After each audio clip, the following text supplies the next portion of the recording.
And today's been relaxing as hell. Thanks to your cousin for loaning us this cabin, TJ. Dude, I didn't even know I had a cousin that had a cabin. But hey, a free weekend is a free weekend. Shit, I'll drink to that. Time for a glass of whiskey and a cigar. You got a light, TJ? It appears that everything is going according to plan. They ignored all the obvious signs of danger in exchange for a fun weekend. Italy just failed on their end, so it's all up to us now. The Ancient Ones will be pleased with their sacrifice. The subjects are back in the cabin now, Miss Director.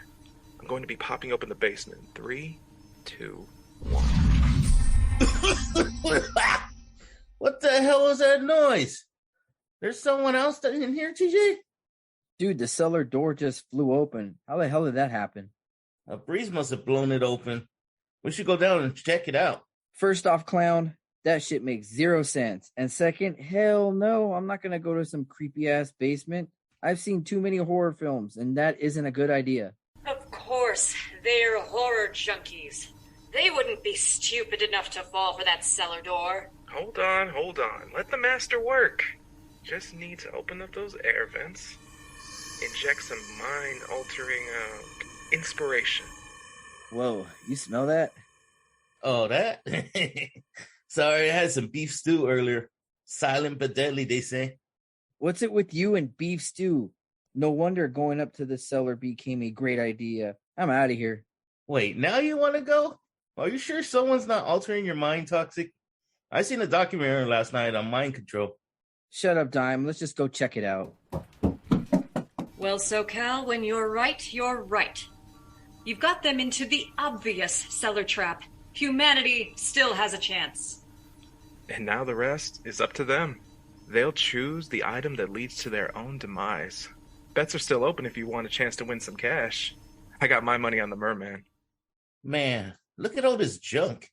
Your cousin must have been a serious pack rat, TJ. Guess I would explain my collection back home. Here's something familiar. A VHS tape. Takes me back to before all this Blu-ray crap. Physical media is physical media. They had a VCR upstairs. Let's pop that sucker in.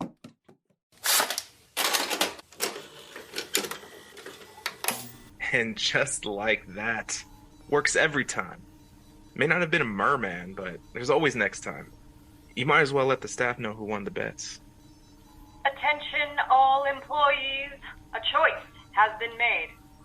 Release the final guys.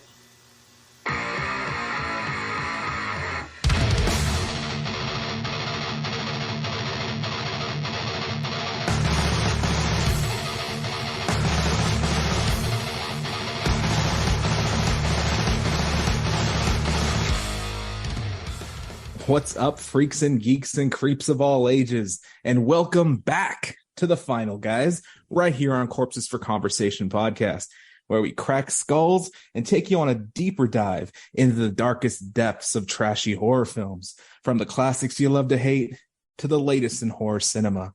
Allow me to introduce this panel of horror enthusiasts. Today, we have, dripping off the water of Crystal Lake, Toxic J. My parents are going to think I'm such a burnout. And getting kicked out of clown school for the 5th time. We have Dimebag the Clown. These fin zombies. Remember when you could just throw a girl in a volcano? And I, everyone's favorite massacre man, SoCal Leatherface. It just would have been cooler with a merman. So let's crack open that casket and see what's on the slab, and let the disposal begin. Today, freaks and geeks, we have that Lionsgate film from 2012, The Cabin in the Woods. I noticed you were going to say classic. I felt like you were going to say classic. This, by all means, is not a classic. It's not a classic, but I feel like if you think about what the film is, it can refer to classics, and maybe why films are classics. But we'll get more into that. If they get a 92% on Rotten Tomatoes. And we do like to check our tomato meter over here. I don't. Never let Rotten Tomatoes dictate of what you feel when watching a movie, fellas. I'm old school. I'm sorry. Yeah, I mean, I do like to see what the tomato meter had to say about it, because most times, sometimes I'll disagree and I'll be like, you know what, I thought it was a good movie, this thing said it's trash, but I disagree, which is why we also get an audience rating, and the audience rating on this is actually worse than the tomato meter. It only got a 74. Good. So, It still ain't bad. no, it's still good. This movie was directed and screenwritten by David Goddard, and this was actually his first time directing a film. And probably his last. I don't know. I don't keep up on his filmography. Well, maybe you do. He actually directed Bad Times at the El Royale, another film with Chris Hemsworth. It's like a pretty cool kind of like mystery, one of those whodunit kind of things when there's a cop. I think it was on my list to watch. I haven't seen it yet, even though it's been out for a while. I recommend people at least watch it once. I mean, it's kind of, if you watch a mystery film and you already know who the killer is, you wouldn't really want to revisit because you know who it was already. So let's just get this out of the way, okay? So we all had different opinions about this, and I would love to channel my inner Zom, but this was an okay movie for me. It had some pretty good moments. By all means, it wasn't the greatest. Hell, this is probably not in my top 100. They did a few things right, and they did a lot of things wrong, in my opinion. That's just me. You're totally entitled, man. You're Hey, totally entitled on that. I'm going to speak that goddamn haterade, but what about you, Dime? We're here for the haterade. Dime, what do you think? I'll have to agree with TJ on this one. I thought he was going to say SoCal. That's why I love you. That's why I love you. No, this film was actually written in 3 days. What? That's bad. That is bad. Was it rushed? Probably was. But you know what? It has some 44 minutes into the movie for your first kill. Yeah, that kind of drags for me, man. Yeah, this movie in no way is original. I just always feel that for the plot of what is going on, that's the point. It's supposed to be very, I've seen this before. It's supposed to be very like, I already know what's going to happen. And I understand that, and I understand what they were trying to do. Dime said it took 44 minutes to get into its first kill. And when movies before it, slashers, psychological, whatever, especially like in the 80s and in the 90s, they just kind of wham, bam, let the body count start. At this point, I think I did like 2 piss breaks and got something to drink or some popcorn. Yeah, no, I feel you on that. It is a bit of a slow burn, but because this film is just slightly different when it comes to the plot, I guess they did have a lot of story to kind of get you to understand what's going on before they start getting into the kills, but you already know that they're coming when they're coming. They let you know they're going to happen. These characters are unlikable as well. I mean, yeah, you got young Chris Hemsworth, Anna Hutchinson as well on this movie, but still, you really don't give a shit about the characters. I mean, the only one I really could identify with was Marty, the stoner dude, Of course. We got the generic group of 5 teens, which look like they're coming straight out of a college vacation, and they're going to go take a trip at where? A cabin in the woods. Seems pretty straightforward. I thought you were going to say Crystal Lake. Crystal Lake. Yeah. You have 2 employees, which are the ones that we see at the very beginning of this film. This film doesn't even start with the teens. This film starts with a conversation going on between Citizen, which is Richard Jenkins, which you may remember from numerous films, but Step Brothers always sticks out most to me. Hadley, who's played by Bradley Whitford, who I most remember from Billy Madison, but was also in the film Get Out. I love how the way they throw everybody off, because you see the title screen coming up. Well, they don't show the title yet. It just shows directed, a film by so-and-so. It just goes straight into that office scene where they're walking, down the hallway in the office. And it was like, I heard when this movie came out, a lot of people were leaving the theater because they thought they were in the wrong movie theater. Yeah, exactly. It seems just like an office conversation going on. Yeah, and I mean, when you're looking at the cast, I mean, some people, they may be recognizable from other things, other films.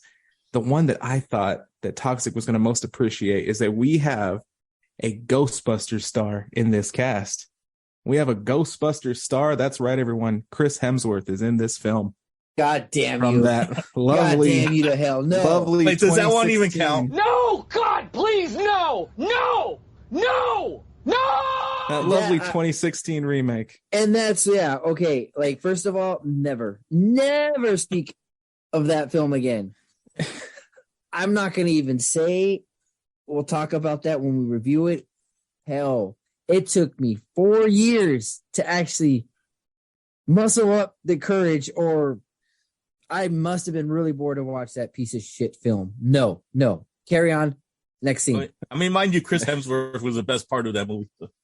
Yeah, he was the Anyways, familiar. Continue, SoCal. Well, don't shed a tear. Haterade is here. The new Haterade Thirst Quencher non-fruit juice comes equipped with 30 milligrams of potassium, 14 grams of carbohydrates, and 100% haterism. Oh, and don't forget the electrolytes with all natural flavors, plus a numerous flavored varieties such as orange, fruit punch, grape, and plenty more. So to requench what you love to hate, drink Haterade. Now that the Haterade has been ringed out of Toxic and he's had a chance to get his piece, I knew he was going to have something to say. That's why I brought it up. But no, we actually have Sigourney Weaver from our Ghostbusters, from Alien, and a personal favorite of mine, Galaxy Quest. In the far reaches of the galaxy, a civilization is under siege. We are all that is left. They've searched the universe for a leader.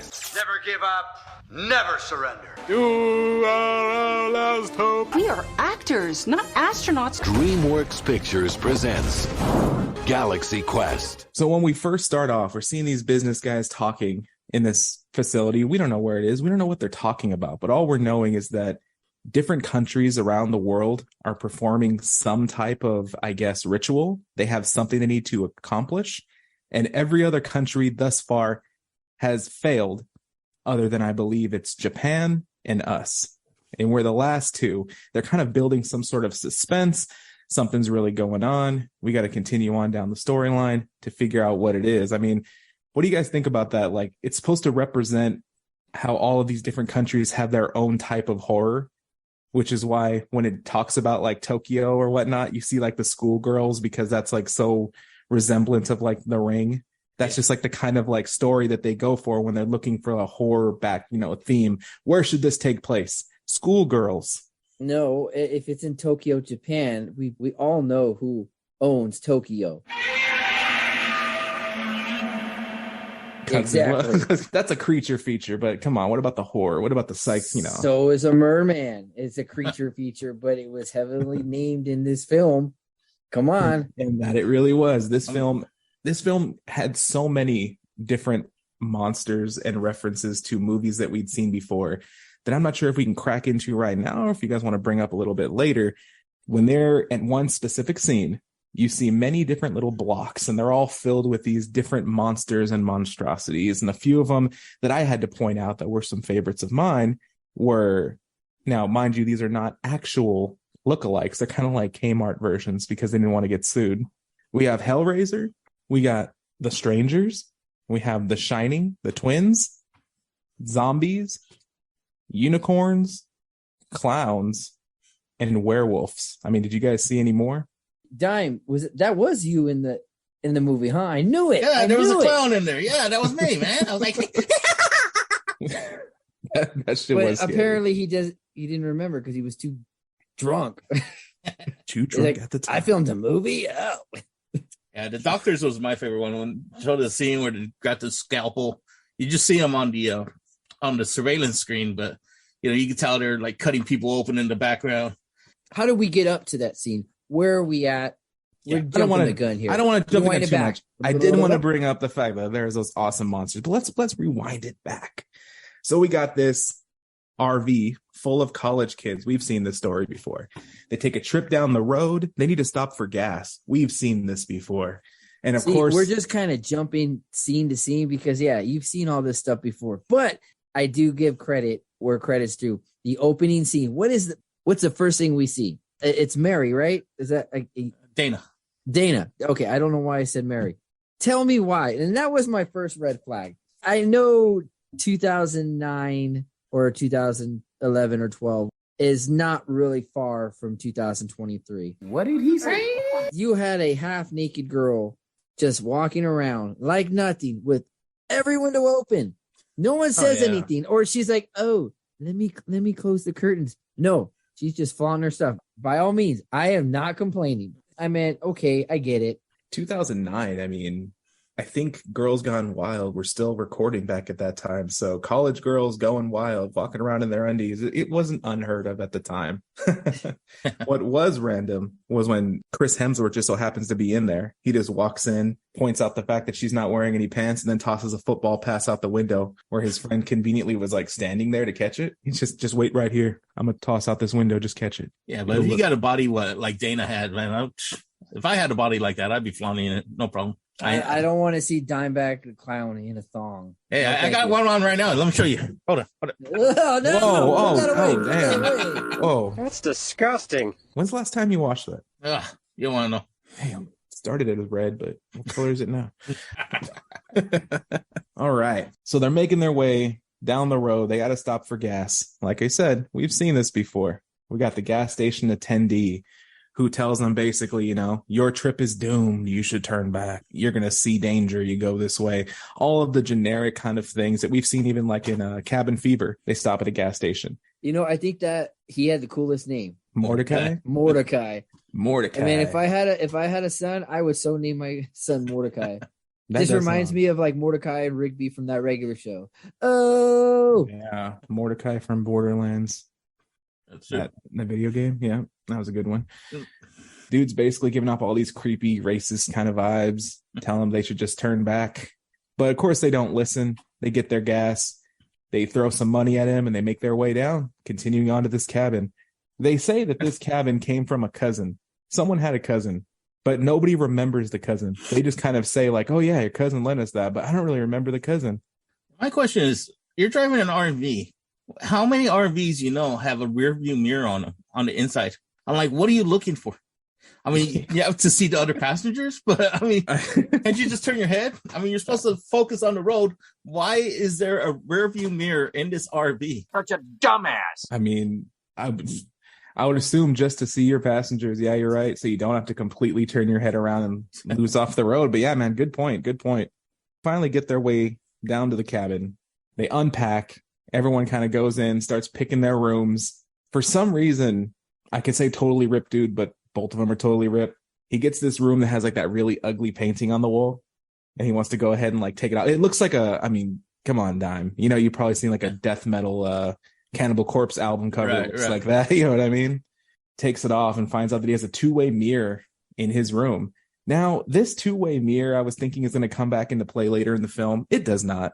There's no real purpose of the two-way mirror other than for him to creep on our lead girl, Dana, for like a couple seconds before like wussing out about it and then trading rooms. And then which point she starts to creep on him. So I'm like, all right. And then it's covered up and you never see this two-way mirror again. And they said the excuse was what it was for an interrogation room almost.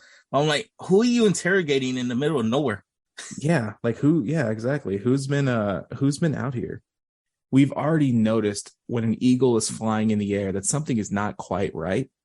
You don't see any kind of wall or force field, but that bird gets burnt up. Thanksgiving turkey thrown down, He got exploded. There is something going on. Exploded it. That's when the team that we see in this office place, which eventually is revealed underground. I could just say the underground facility. That's when they get to work. Everything that happens from that point forward, they are making sure happens to the way that they want. They give these people free will, but they just kind of like they change their perspectives to make them do what they want them to do. It's kind of unfair. They're leaking in some sort of gas that's coming out through the plants. It's going into the cabin. It's turning these teens into stereotypes. And yeah, the pheromones. And I just love that it turns them into these archetypes that we've seen so much before, Well, first of all, how do you get an aroma of your stereotypes? Did they just kind of like, well, I guess just given how the story is, they made something in a lab. I was like, really? Chemical team. They're chemists. Like, I thought that was stupid. I mean, if you could make pheromones to make things horny, why can't you make pheromones to make things like, like an ass? The smell of human sweat, I heard that's more of a pheromone. I mean, especially coming off of a guy. Yeah, exactly. So we have some basic archetypes in here. We got the virgin, the fool, the scholar, the athlete, and what they call is the whore. I was just going to say the dumb blonde. They went the full 5 and called her the whore. And I was like, damn. I mean, you All kind of right. knew that off the bat when she dyed her hair in the beginning. Yeah, I know. It's like she's a blonde now. And it's like, okay, that makes sense. They're supposed to be the blonde. It's just part of the core five in a horror film.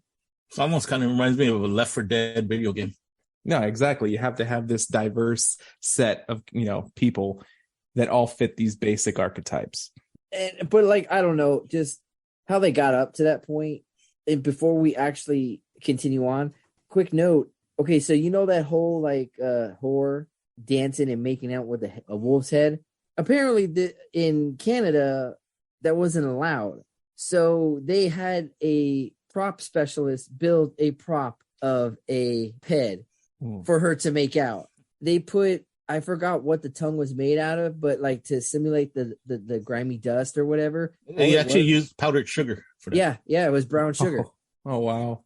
So, when she was making out, she was like, oh, this tastes pretty good. I mean, I think it's wild that she even agreed to say, like, yeah, I'll make out with a wolf head. I'm good with that. Taxidermy. And they're like, sorry, it's illegal. We got to come up with something else. And she's like, oh, man. All right.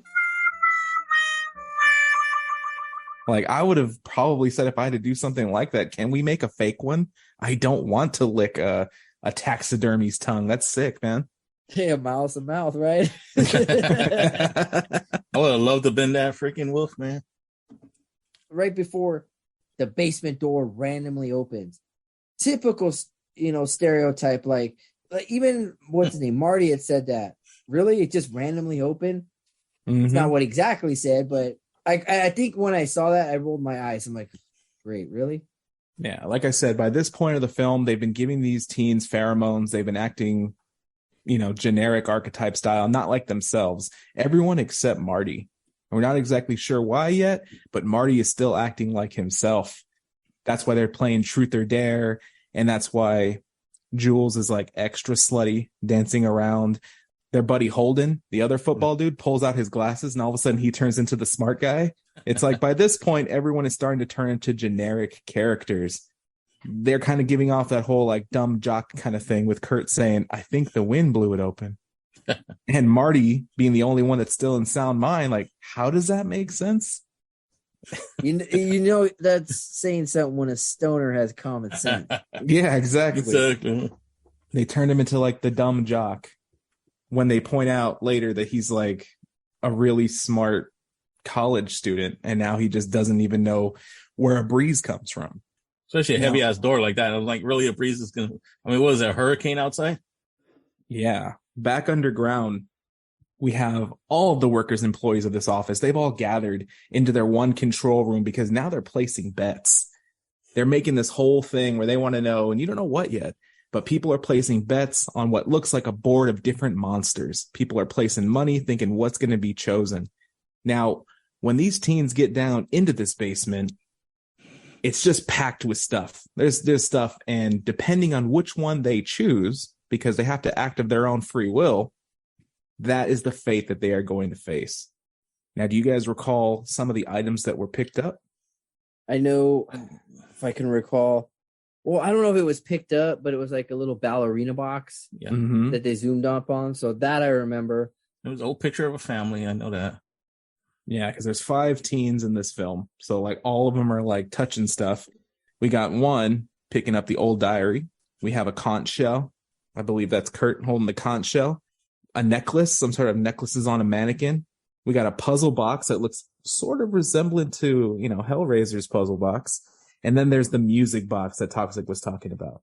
Now, given in this situation and our love for horror movies and being knowledgeable and all this, if you're put in that situation, me personally, I'd be like, I ain't touching shit. Okay, I'm like, you guys can go down there, and explain to me why all these diaries, everything that's stuck in a basement, always has to be written in Latin, but yet these characters always want to read this Latin. I'm like, dude, have you not learned? Have you not seen a horror movie in your life? If you read something in Latin, it's going to bring something evil out of the wherever the hell. Keep going. Exactly. Even in this reality based, they had horror movies in there. So why don't you follow the tropes? You can't blame the methane gas or whatever the hell it was called. But that's exactly what it was. This gas has been making them all dumb. And that's why Marty is the only one like, guys, can we just go upstairs? I dare you all to go upstairs. He doesn't want anything to do with it. And when Dana starts reading it, because, she's under the gas, and she's like, oh, there's something in Latin. And he's like, no, this is where I call ends when it gets to the damn Latin. Don't read the Latin, because he's the only one that's like all of us watching this film. And she reads it anyway because, they're like, shut up, Marty. Just go ahead and read it. Whatever he was smoking, he was immune to all the gas. It was because he was smoking his marijuana, whatever it was some type of laced with something, but it was what made him unaffected by any sort of gas he was smelling. And God damn it, I think I did it again. And once again, as we're recording this, I am watching the movie in the background, and I think I got the wolf scene mixed up. Not my bad. I don't want to get shit on by some of the junkies. Just this film kind of angers me. Yeah, man. No, it's good. They had actually sent out, what's her name? Jules. She got the truth or dare first, and they, voted for her to kiss the wolf. And then Dana went up next after the makeout session with the wolf. And that's what they said. Oh, she's just going to pick truth. And then she's like, no, I'll pick dare. And then it pops open. Perfect moment to dare her to go into the basement. Okay, see, I don't know. Whatever. Okay. You're good, man. You're good. I'm you good. Got it right. So, I kind of zone it out, right? Especially with this movie. So once she reads the Latin, that is when the voting pool has been settled. And the winner is the Buckners. Now, I love that part when the lady is like, but why did maintenance win? I chose zombies. And he's like, zombies is over here. What won was zombie redneck torture family. He's like, it's a whole different breed. Sorry. The zombie redneck torture family is the one that won. We got the Buckners, and now they are being risen from the grave to go ahead and start taking out these teens. Classic, typical horror movie style. When one of the women that works down, I think she's like probably new, and she's in the office, and she's talking to the security guard, or the new security guard, right? Yeah, and he's just, he's totally oblivious to all what's going on, and he's asking about the monsters, he's asking about all this voting, and I like how she says that these monsters they're remnants of the old world. When you think about that, like remnants of the old world, and what I took that is that these are creatures that we have seen countless times in the past in 80s horror that have been reused over and over and over. And this is where it kind of picked up for me. It made me raise an eyebrow, like, okay. I'm like, continue. Like, now it caught my full attention. The story's finally kicked into full gear. Hadley, he's the one disappointed because he wanted to see the merman. He keeps bringing up this merman. He loves that merman, man.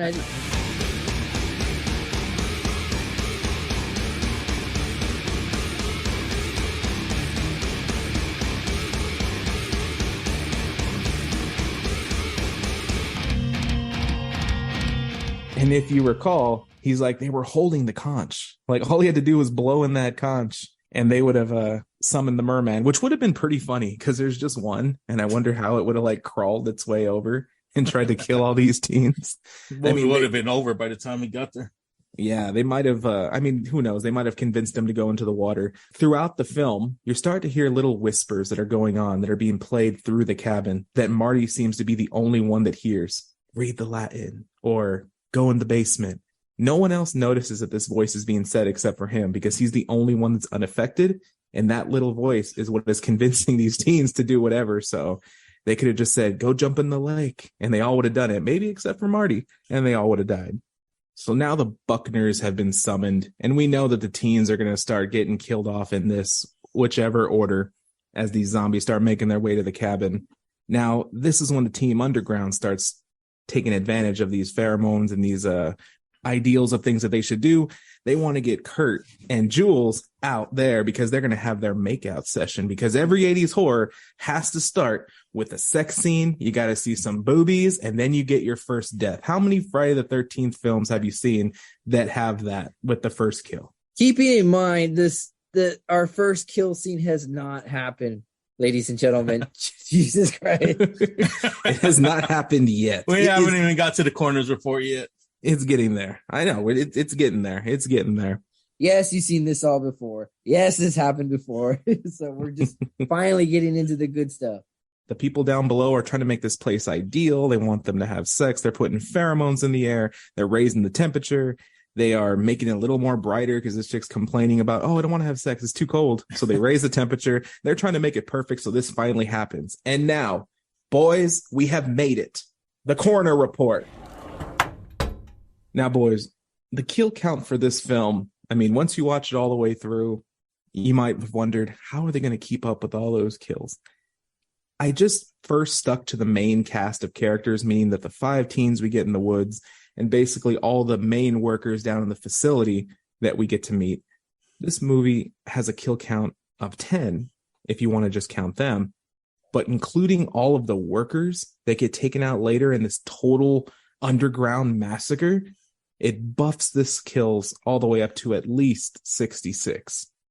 And some of these had to just kind of be eyeballed because it was off screen and you only got a glimpse of some of these characters once. But once you watch this, you will know that these people died. There is no way that they survived this. So call it 10, call it 66, but that is how much we got in our kills for this coroner's report. So Dime, who is our first kill? That would have been, I can't remember her name, the character's name, but that Jules. was Jules. Yes, my bad. Yeah, that was Jules, and she gets stabbed in the back, correct? Stabbed in the hand, and then she tries to get up and gets a bear trap on the back. 43 minutes in, and then just to make it worse, I mean, she's already dangling from a bear trap, but just to make it even worse, they get this rusty saw and just chop her whole head off with it. They throat slit. that scene was, the finishing touches was just off screen. Yeah, I think you just see the throat slit, and then the whole decapitation you don't see. Boring. Not the best. I mean, I think they even got Kurt a little bit. He's bleeding. He's hurt. He runs back to the cabin. That's when everything starts to rev up, and he's letting everybody know something happened. Jules is out there. I don't know if she's alive. I ran away.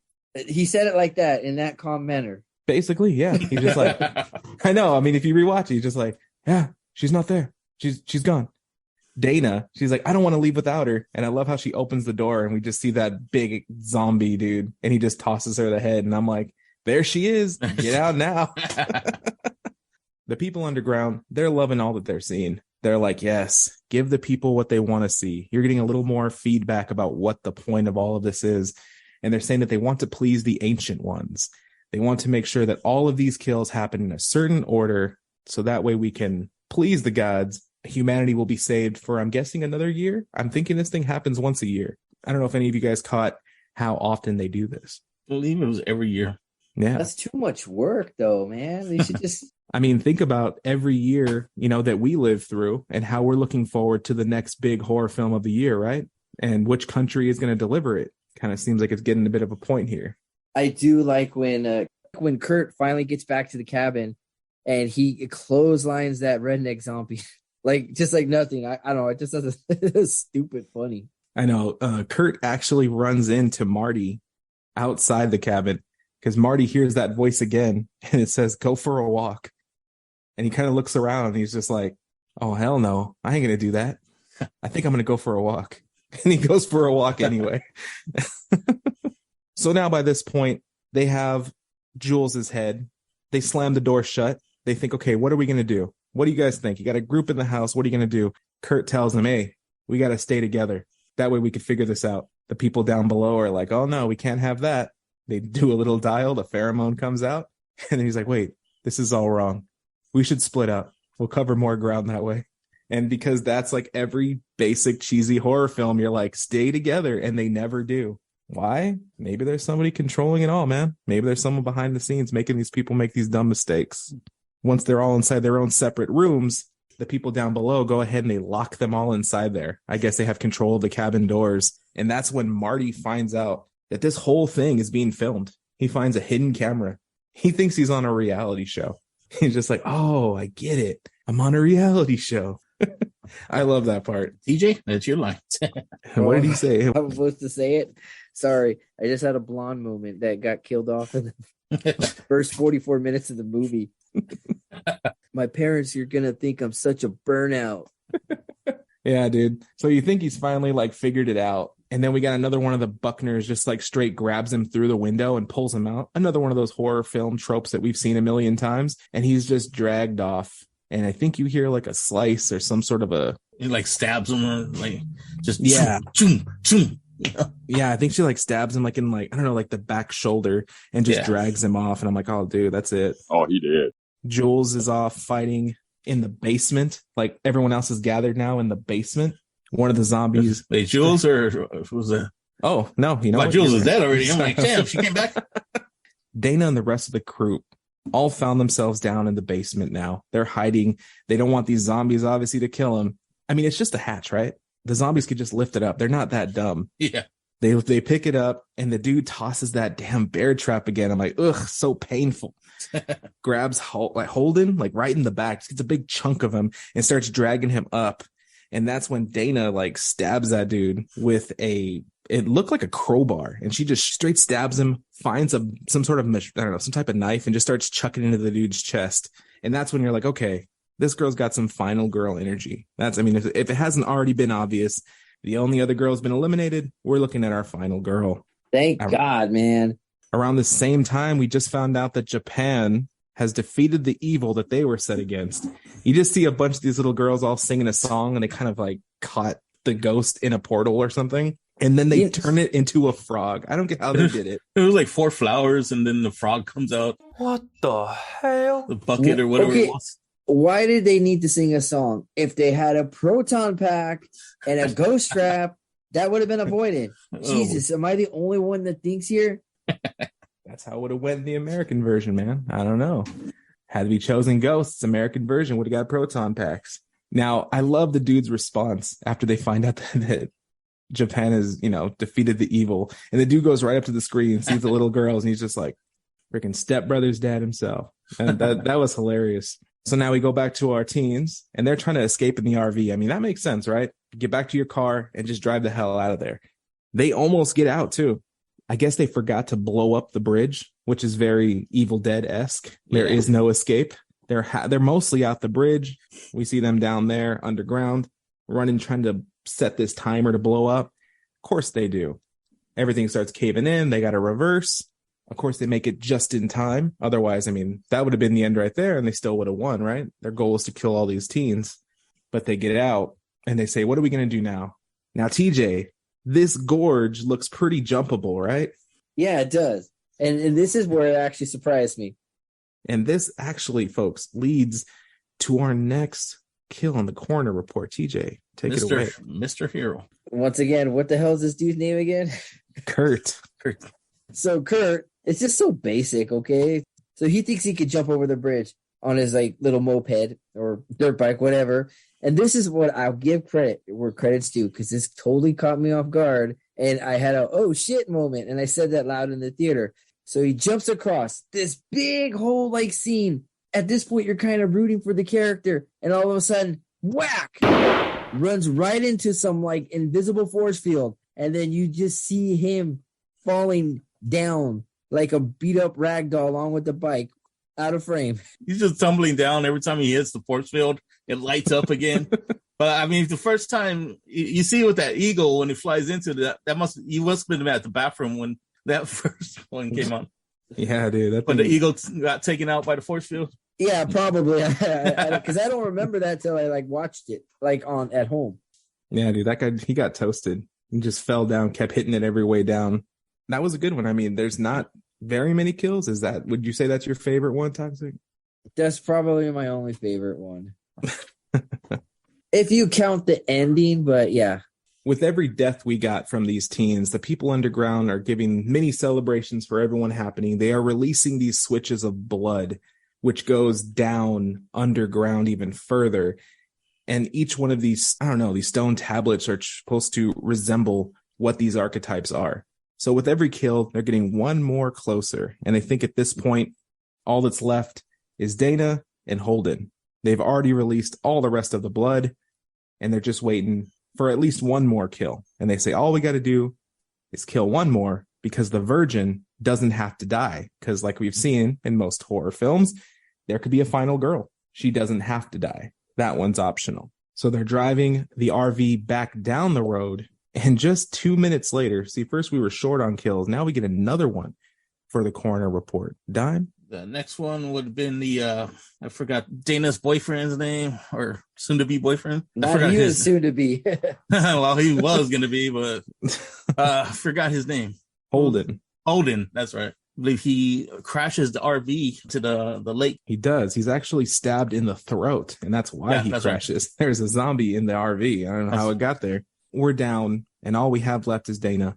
Everyone down there is celebrating, popping bottles. They think we got this. They have the biggest Buckner here to finish her off. And it's funny how she's just getting beaten up and tossed around on the big screen in the back while everyone else is having this party and drinking champagne.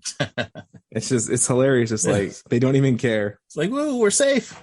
But for a moment, I like how Hadley actually has like a little bit of sympathy. And he's just like, she's been through so much hell. She's such a powerful person. And then like the rest of the party people come in, they go, yeah, give me some tequila. He just completely drops and doesn't even care anymore. When you get the phone call from the director. Yes. So they're celebrating, and their celebration gets cut short, man. They circumcise their celebration, cutting it short. That's disgusting. Now, they let them know. I've seen that smile, Dime. They let them know that there's been a mistake. It appears that one of the people did not die, and they released the blood prematurely. And that's when we see that Marty is still alive, helps take out the Buckner, and allows Dana not only escape, but takes her to a hidden hatch where he tells her all that's been going on, telling him how all this is a conspiracy and how he has figured out exactly what's going on here. Well, not exactly, but he knows that there's something up. They find themselves inside the elevator that Marty rewires to see where they're going to get to. I mean, anywhere but up is the best way to go, right?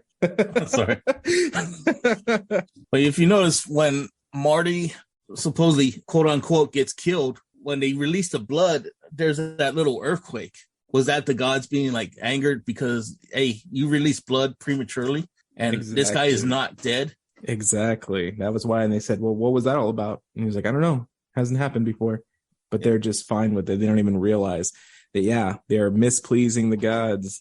So after Marty goes ahead and he hotwires this, I guess, elevator, that's when they go down. That's when we get to that scene that we were talking about a while ago, where they have all of these different horror movie references inside of all these different elevators. I thought that scene was pretty cool. I'll give it that. It was pretty cool to look at that. Yeah, you almost have like a 13 Ghosts type of thing, Yeah, exactly. And just like the makeup effects were really done really well. Yeah, see, exactly. Yeah. This film was actually shot in Vancouver, but they actually had all of their costume designs for these monsters custom made in Burbank, California. They had 60 artists all inside of this small warehouse, just producing every type of monster that they could think of. They just said, give us a big wide variety of monsters and then ship them over to us. So after we made it here in California, we had to ship everything to Vancouver. The person in charge of that, the special effects makeup, was actually David Leroy Anderson, who's actually the husband of Heather Langenkamp, Nancy from Nightmare on Elm Street. Ooh, and, I know that, and she also helped out with, the special effects crew, with the special monster effects. Nice. I know I actually heard that they used over 200 gallons of blood for this film. I mean, fake blood, of course, but... Or was it? Or was it? When you're trying to compete with films like The Evil Dead, or at least make a movie saying that this could be the reason behind a film like that, you got to have a lot of blood. And a lot of blood we get, because pretty much after this point, it's a bloodbath. We got bodies flying here and there. When they get down to this facility and the doors opened up, we're already welcomed with like one security guard that has a gun. Why didn't he just shoot him? I mean, I guess he wanted to kill Marty first. They kind of just like slam him against the wall. Guess he died because he has like a blood splat, a little zombie hand left in the elevator, and it just kind of grabs him by the face. And I'm like, all right, maybe it gouged his eyes out. Who knows? But pretty much from that point forward, we get a ton of deaths. Yes. Marty and Dana have hid inside the control room that activates all of these elevators. And once there's a SWAT team down there of at least 12 soldiers, fully decked out with these guns, they're just like, let's get this party started. And if you could just fast forward to the last 20 minutes of the movie, it's just a whole different movie altogether. If you just want the whole blood splatter, gore, just fast forward to the last 20 minutes of this movie. This could have been a short film. You can turn it into a full feature film to a short film. Bam. By the time they got to this point, it was already 1 hour and 13 minutes into the film. Jesus Christ. And this film, and it's funny enough, like Dime said, this film is only 1 hour and 35 minutes. So there is only 20 minutes left. And that's when you get the most kills. Sure, a lot of it was CGI, but at the same time, a lot of it was done with practical effects. And they filmed each one of those individual kills in that elevator scene one by one using actual like props. They filmed each one of these kills one by one with practical effects, throwing blood, having bodies fly, and then later on adding that CGI on top of that to make it appear as every one of these kills is happening at once in this total massacre. It was really cool to see how it looked behind the scenes. You know, before all that happened, the first thing that came to mind, like, who is the team that caught all these creatures, demons, and monsters? Because those guys you should fear. That's pretty true. I mean, you know, like, because they're all tucked away in their cubicles. You don't know how they got there. It's not like they voluntarily walk. Hey, you know, okay, capture me. Yeah, you probably had to have the best of the bad to do that job. Maybe they had Matthew Lillard. You know, he caught those ghosts just like 13 Ghosts. You know, Right. But he died though. He did it before. So what year It's a prequel. this It's a came out? prequel. Yeah. Right. But actually, if you look closely, it's kind of I don't know if they just threw it in there. If you look closely, when the elevator doors first open and the top left corner, closer to the ceiling, you can actually see a purple people eater with the little wings and everything. He's got the one eye. Oh yeah, they did try to throw in like some, you know, familiar characters because they just wanted to fill these boxes. They just basically told them, give us a ton of monsters. I don't care what, just make them unique, make them all different, and then throw them in here. So I totally see that happening, Dom. You got the unicorn kill. That was awesome. You could tell when the unicorn actually sticks its horn into the guy. Totally tell that was just a dummy head, you know, just somebody pushing the head towards him. Yeah, practical effects. Effects. I love it. The CGI, but it did also have practical effects. I mean, you know me. I like the Strangers. I did like that team that was supposed to be like the Strangers. Like, we have to make it a little different. Yeah. So we gave them 4 instead of 3. And then they were all wearing like some type of suit. They look like a purge mask. Yeah, like a mix between the two. And then I like how they're showing them like in the background, they're just setting those people on fire, dumping like gasoline all over them. Right. And then they just like light a match and throw it in there. I'm like, dude, that's hardcore. Which is the worst way to die? Which is the worst way to die out of those kills? I would say burning to death. Hell yeah. Not eaten by the snake? That would be a quick kill. Killed by the clown? Quick death. Anything's better. When you're killed by a clown, that's the best way to go. But you didn't pick that first. So our final 2 characters have made their way to the control room where they meet up with, I guess, Hadley and Sitterson. Dana straight stabs Sitterson. That dude it's very epic the way she does it. He's just trying to get away and she just stabs him. He dies very calmly. Yeah, I know. Just calmly. He just dies. But I love that Hadley actually finally gets to see his merman. Finally gets to see that merman. And, it's just and what did he say? He's like, you gotta be kidding me. Yeah. Like, I finally get it, but that one's going to kill me. Exactly. And it's just like, I like how it just bites on his head or something. Like, it just has this huge mouth, like a fish mouth, you know? When they were going with this design, they just bit onto his face, started sucking all this blood, and the blood shoots out the blowhole. Like, it was pretty epic. I like that merman. That kill was kind of cool. I give it that. Yeah, that one, they actually only had one take to do that scene because it's like all the blood. I think they said they used to have 5 or 6 gallons of blood just for that one scene. Mm-hmm. If they couldn't do it in one shot, there was just going to be way too much blood to use the scene. So they would have had to scrap it. I'm glad it worked out because I think that, you know, that probably might be my favorite kill. I did like to see that merman finally out there and watch all that blood splatter up into the air. So from there, they get even further down into the depths of this underground facility. And that's where you see these big ritual tablets all over the wall filled with blood. And they're trying to figure out like what the hell's going on. And that's when we finally get to see Sigourney Weaver herself, the director. My God. That was the highlight of film experience. And that was actually the second time she was doing a cameo like that. You know what the first one was, right? Paul. Exactly. And it came out the year before, I believe, right? Yeah, and she died like a horrible death in that too. Yeah. She wasn't the first one that was considered for that role. It was actually going to be Bruce Campbell, the role of the director. Oh, that would have been, I think Sigourney Weaver fit better because it's unexpected. It is unexpected. And then when you want, if it was Bruce Campbell, you'd be like, oh, okay, I get it. No, that's a good point. I gotta go with that. I think they threw Jamie Lee Curtis's name in there too as well. I don't know. I still, like I said, Sigourney Weaver, still badass to me. Oh yeah. So she goes ahead and she lets him know exactly what's going on, lets him know like the whole world will end if I don't kill Marty right now. You're supposed to die in this way. I know it's barbaric, but it's been keeping the world living as long as it's been living. This happens every single year. If you kill him, then the world is saved. If you don't, then everybody dies. And Dana actually has a moment where she considers it. She has a gun and she turns the gun on Marty. Now, she's struggling with, should I shoot this guy? He's my friend, not her brother. For those that thought that they were siblings, they are not siblings. They are just friends. But, would you guys kill your friend to save the world? 100%. You bastard! Shit. Means That's why, if I was I have no friends.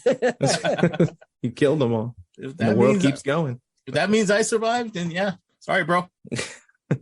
Sorry, stiff kitten. Dang. Wait, let me ask you another question of questions. If all these monsters, demons run amok and stuff, last ditch effort, but wouldn't you try to kind of blend in instead of just like running away or sticking out? Or do they give off some kind of aroma like a zombie? Like, no, you're not part of us. Maybe to the zombies, they could smell them. Maybe like each one of these creatures does have their own sort of way of how they find out who is a victim and who they shouldn't kill. I wonder why the monsters weren't fighting each other. They should have started fighting each other. That would have been cool too. Yeah, like a monster rumble. Yeah, King of Monsters. Dun, dun, dun. Now she has the gun pointed at Marty and he sees a werewolf has made his way down here and he's not about to save her. She's going to shoot him. So he's just trying to talk and kind of get her to wait a while until that werewolf gets over. Straight bites her in the shoulder. And I thought that was it. I thought they were going to kill her off and then the whole ritual is ruined because now she died first. I guess he just wanted to take a bite and run. Wait, before, sorry, I'm still watching this and I thought a unicorn was good. Just to go off subject. How did it turn like evil? I don't know the mythology behind a unicorn, but I always thought they were good. Why is this dude like stabbing like a human with his horn? I guess he's vicious. They have referenced this in other movies. I have seen it where they're saying that unicorns were something that we turned into like a nice creature, but originally were like killing machines. And even if you would have watched Shazam, the second one, they actually do show unicorns for what they really look like. And you get to see exactly, how That's terrifying they Max. do look. It's on Max now, so I want to check that out. Yeah, me too. Check out those unicorns. Hey, why'd you watch it? I watched it for the unicorns. Unicorns and rainbows. Hey. She got bit, but I think he gets the gun. Maybe he saves her. I don't know. The werewolf goes away, but now the director wants to kill Marty. And that's when we see little Patience Buckner. She comes back and she just delivers an axe straight to the back of the director's head. And that shit dug in. That was like halfway through. That was a pretty hard swing for a little girl. And then they just both kind of fall into a pit where I guess the gods are. I don't know. They fall. They're gone. And now we're like, okay, what are we going to do? Just Dana and Marty are left. And they just kind of sit there, apologize to each other and say, you know what? Let's just let this happen the way it happens. Smoke a cigarette and just say, well, I wish I could have seen these ancient gods. I wish I could have seen the world explode, and be destroyed. And then that's what leads to our final two kills on the coroner report. Both Dana and Marty just get destroyed by this giant hand, which just rips through the floor all the way out and grabs the cabin, crushes the cabin, and like slams it down. And that's basically how this film ends. That's the final scene. Like, I know it's far-fetched because like they didn't get their sacrificial blood, but did they really die? Or I know it's a little like, you can't compare from gods to like two humans, but I don't know. I always thought in my head like, oh, they really, I don't know. I'm weird, I guess. I mean, the whole floor was crushed. Like everything was just crushed. There's nothing left. So I assume that everybody in that facility, including the monsters, are all just gone now. Everything has been swallowed up. And the cool thing is that final scene was still actually done practically. They had a mini set of like some woods. They put a mini cabin there. They had these little trees, which they actually filmed bending over to give it that look. And then they actually had a hand come through the bottom to like grab it. Like all of that was done practically, and then added a little bit of CGI to make it look a little more, I don't know, godly or whatever. I like to hear that was done practically. And you just got to leave your imagination open for a sequel. I actually heard there was talks about Cabin in the Woods 2. I'm like, I don't know how they would do it. Like, yeah, I mean, the world, I don't know. Supposedly the world is over. What I took from this, like I've been trying to say, I guess this whole episode, is when they keep talking about these ancient gods, and I'm thinking that the gods are supposed to represent us, the viewers, the people that go to see these movies. And the director is obviously the director of a film. The two guys, Sitterson and Hadley, they're like, they're the ones that are filming the movie. They're like the screenwriters. They're the ones that take care of all the effects. Now they have to make sure the movie hits all of the marks that people want to see. They say it in the movie, give the people what they want to see. They want to please these gods, just like how every time these filmmakers make a movie these days, they want to make sure that they hit all of these marks, because if we see something and we say, wow, it didn't even have this, that's dumb, the film gets instantly just dragged through the dirt. It has to have these set things, but they can't be repeating tropes all the time. So you have to still find a way to make it unique, but it still has to hit these marks. Do you see what I'm saying with that? Just finished watching the movie. I know it's hard to believe, but from what I'm gathering, when the hand comes up and then starts smashing shit, it's right behind our two survivors. I get it. I don't know if the full force and that it stretched out. If money talks, they could possibly make a sequel. We said the budget was for $30 million. How much was oh my God, I don't even know how much the box office was. Gross was $70 million. Actually, did you guys ever hear about the lawsuit? What happened with the lawsuit? Author by the name of Peter Gallagher filed a lawsuit, a copyright lawsuit, based on his 2006 novels, The Little White Trip, A Night in the Pines. Supposedly, it has the exact same premise as the film. I've never read the book. I don't know. Now I'm kind of interested in reading the book. The dispute was settled out of court 5 months later. When stuff like that, to me, kind of happens really fast, I think they're like, okay, let's just give him his money. And then it was never brought up again. So I'm assuming they're like, or crap, they caught on to us. I don't know. Yeah, I mean, this kind of film, it sticks out to me, wouldn't be in my top 10, but it would be in my top 100, because when I watched it, I just thought, why hasn't another film done this before? Why hasn't another film... We've seen like mockumentaries like Behind the Mask of Leslie Vernon, where you got to see a little bit of like, well, this is what happens behind a slasher film. And you get to see it behind the camera, and then you get to see it when you're the one in front of the lens. Which, by the way, if you ever want to pick that SoCal, I will go through Zoom and wring your neck, because that is a horrible goddamn film. I hate that film so much. Well, don't shed a tear. Haterade is here. The new Haterade Thirst Quencher non-fruit juice comes equipped with 30 milligrams of potassium, 14 grams of carbohydrates, and 100% haterism. Oh, and don't forget the electrolytes with all natural flavors, plus a numerous flavored varieties such as orange, fruit punch, grape, and plenty more. So to requench what you love to hate, drink Haterade. Total Haterade for a different movie. I've tried. I can't watch it. I've watched it and I fall asleep every goddamn time. And the premise is stupid. They all fall under that category of this comedy horror where they're trying to make it spoofy. Same thing when I watched that film. It's unique, I feel. I haven't seen something doing it before. And for those reasons, that's why it stood out to me. For someone to have said they already made a book like this, good on them. The story should have been done before. Like, we see a bunch of horror films and we all say, oh, they're all kind of the same. I mean, we talk about lots of 80s trashy horror, and they're all kind of the same in one way or another. And this would be an explanation as to why they're all a little bit the same, and why the bad decisions are made, and why you just yell at your screen like, dude, don't run down there. I just took this film as the explanation for why movies are cheesy and why movies are bad. So before we get to our ratings on this film, we're going to give it the good old gore report. Gore. So from 1 to 5, 5 being best, 1 being worst, I'm probably going to... It's a 2 for me because it wasn't really gory.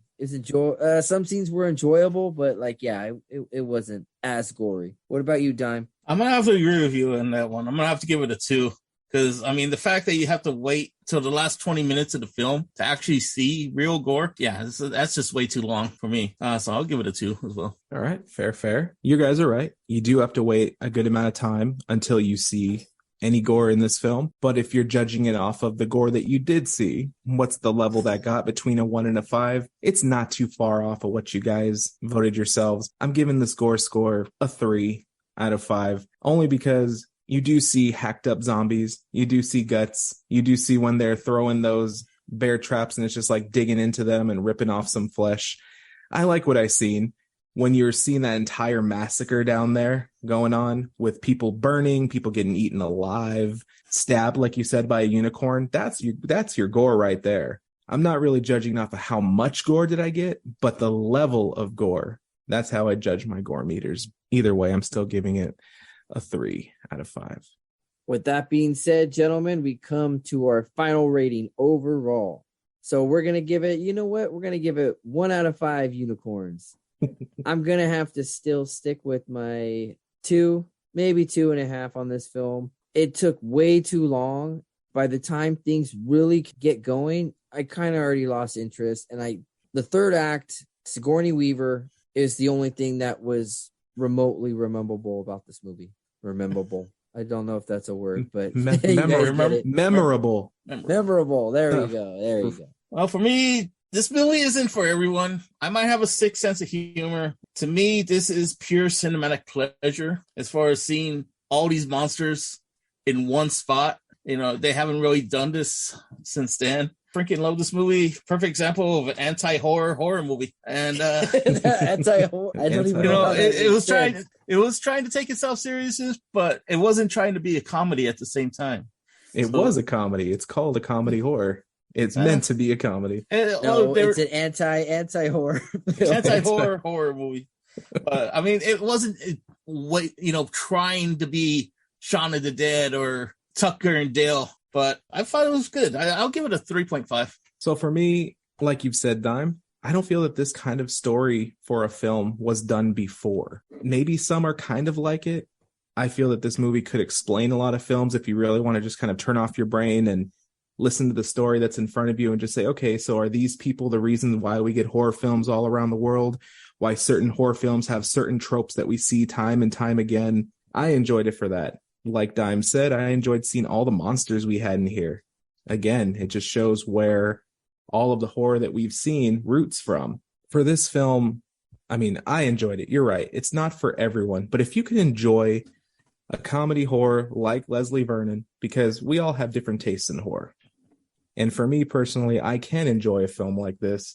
So for me, I'm giving it a 4.5. I can rewatch this film and I could still have a pretty good time doing it. Yes, there's a long time until you get to your first kill, but there's a lot of story to listen to. There's, some understanding on your first time through what's going in. And if you have seen it before and you know what's going on, you just kind of latch on to the little comedic lines that people are saying. A lot that's going on under the office down there. It's like a total comedy downstairs and a horror movie upstairs. So it's pretty funny. But yes, a story that we've seen in multiple horror movies. I'd rather just go check out the multiple horror movies. It's a mullet of a film. You know what I mean? It's like business in the front and party in the back. So this is a film mullet. I'm giving it a 4.5 out of 5 cabins. Or unicorns. With that being said, this episode is finally finished. I can wash the weird taste out of my mouth. For Toxic J, along with my horror buddies for life, Dimebag the Killer Clown, and SoCal Leatherface. Now, for our CFC junkies, why don't you just make like a tree and get out of here? Why don't you hit that eject button?